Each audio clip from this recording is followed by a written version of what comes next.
xasida gi nanga ko def bépp barab boo xam ne ma nga fa rek nga xam ne kon xasida gi mënees na ko def ci place boo yëngutoo. xasida gi sëriñ bi tënke xurufi xasbunallahu wa ni'mal wakil moo tàmbale xut yaa xafiisu kulla man taallaqa. xasida gu am solo la, xëy na nag ñu bari duñ ko miin, waaye xasida kaaraange dëgg la. sëriñ bi bayit bu ci nekk rek wala bayit yi ci ëpp dana ci indi aw turu yàlla teg ci ñaan gu matale.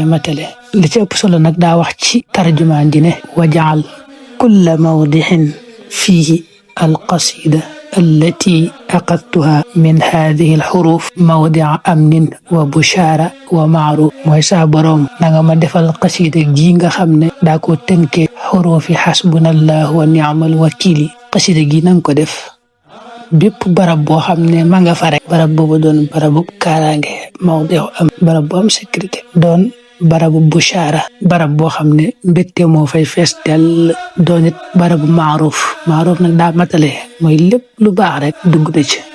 lañ wax njëkk nga xam ne lépp luy aw yiw rek dugg na ci, nga xam ne kon nee na ko saa borom xasida gi fuñ ko def mu nekk fa rek na fa ñett yi nekk, mooy na am kóolute am kaaraange, na fees dell it ak mbégte, fees dell it ak njëkk, muy lépp luy aw yiw. nga xam ne kon xasida gi mënees na ko def ci place boo yëngutoo wala néeg boo dëkk wala bépp barab boo xam ne daal taamu nga yett yooyu am fa mën nga ko faa def moom xasida gi. niñ ko waxee léegi it mat nay bari la jàng lool, ndax bayit bu ci nekk rek wala bayit di ci ëpp pour yàlla wo koy ubbee dana ca teg ñaan gu matale.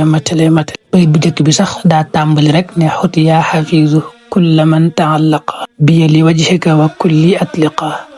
daa jëfandikoo foofu turu yàlla woowu di yaa xafiisu, tur woowu nga xam ne turu yéeme la ci kaaraange. ne suñ boroom yow mi alxafiis képp ku aju ci man rek nanga ko aar na mucc. noonu la koy toppee rek bayit bu ne mu ñaan ci ak ñaan gu matale ba xasida gi yegg. qul yaa xafiisu kulla man taallaqa bi ahli wajhika wa kulli atliqa. qul yaa xafiisu kulla man taallaqa bi ahli wajhika